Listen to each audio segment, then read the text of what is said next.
In March 2022, Ezra Miller was caught on camera choking a woman to the ground in Iceland, arrested twice in Hawaii for assault and harassment, and accused of grooming a 12-year-old child. Yet just 1 year later, Warner Bros. Still released their $200 million Flash movie with Miller as the star. Meanwhile, Will Smith was banned from the Oscars for 10 years just for a slap, and Johnny Depp lost his role in Fantastic Beasts based on allegations alone. Hollywood's double standards were on full display, and the public couldn't look away. The question is, how did someone with multiple arrests and restraining orders become untouchable in an industry that claims zero tolerance for bad behavior?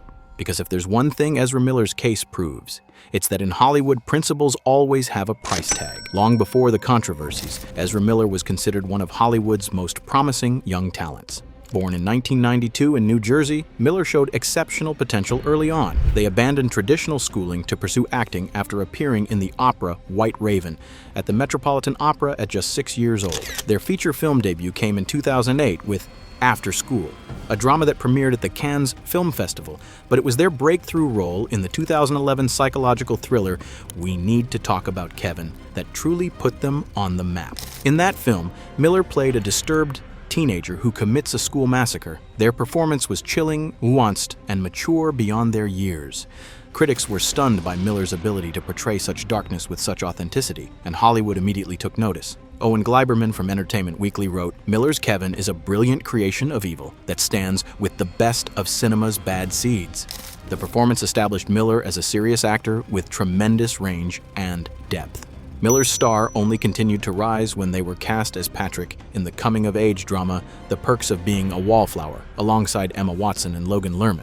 Their portrayal of an openly gay high school senior earned them critical acclaim and a devoted fan following. For many young people struggling with their identity, Miller's character became an icon of acceptance and self-expression. By 2015, Miller had transitioned from indie darling to mainstream star when they were cast in 2 major franchises, as Credence Barebone in the Fantastic Beasts series, and more significantly, as Barry Allen, aka The Flash, in the DC Extended Universe.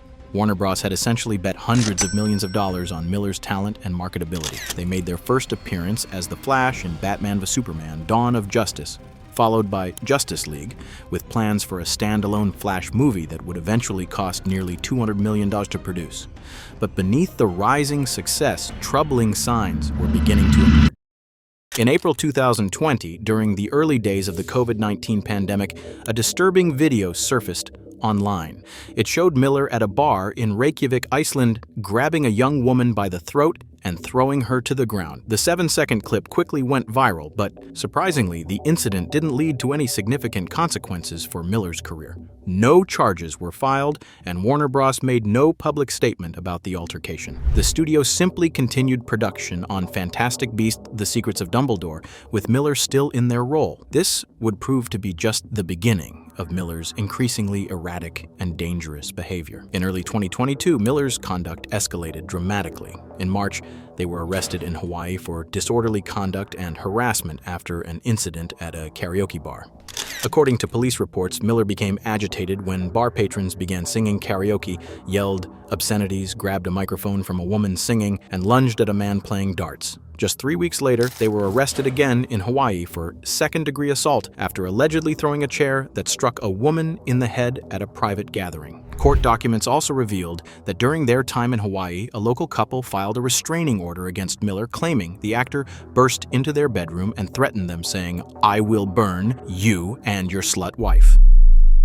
Miller allegedly stole the woman's passport and the man's wallet. As if that wasn't enough, in June 2022, the parents of 18-year-old Native American activist Tokata Iron Eyes filed for a protective order against Miller, alleging that the actor had been grooming their child since they were just 12 years old. The parents claimed Miller used violence, intimidation, threat of violence, fear, paranoia, delusions, and drugs to hold sway over a young adolescent Tokata. The court documents stated that Miller had supplied Tokata with alcohol, marijuana, and LSD, GED and had disrupted their schooling at Bard College at Simon's Rock. That same month, a Massachusetts mother was granted a temporary harassment prevention order against Miller on behalf of her 12-year-old child. According to the mother, Miller had behaved inappropriately toward the child and had shown up at their home wearing a bulletproof vest and carrying a gun. Reports also surfaced that Miller had been housing a woman and her 3 young children at their Vermont farm, where authorities found firearms, ammunition, and marijuana easily accessible to the children. One visitor to the property claimed that the 1-year-old child was once found with a loose bullet in their mouth. Most celebrities would have seen their careers implode after even one of these incidents. Take Johnny Depp, for example, who was asked to resign from the Fantastic Beasts franchise based on allegations that were still being contested in court. Or Armie Hammer, whose career effectively ended after disturbing text messages surfaced. Even Will Smith faced significant professional consequences after slapping Chris Rock at the Oscars, with multiple projects being put on hold. But not Ezra Miller. Their $200 million Flash movie remained on track for release. Warner Bros. Discovery CEO David Zaslav even praised the film publicly, calling it terrific and expressing excitement about its upcoming release. So why the double standard? Why did Miller seemingly enjoy a level of protection that other stars clearly didn't? The most obvious explanation lies in the financial stakes involved. By the time Miller's most serious incidents occurred, The Flash was already completed with a reported budget between $300 million. For a studio already struggling with financial challenges and a troubled DC film universe, shelving the movie would have been a devastating blow. Reshooting the film with a new lead would have potentially doubled its already enormous budget, but money alone doesn't explain the lack of public condemnation from the studio or Miller's co-stars. Throughout the controversy, there was a strange silence from Hollywood insiders who typically wouldn't hesitate to distance themselves from such behavior.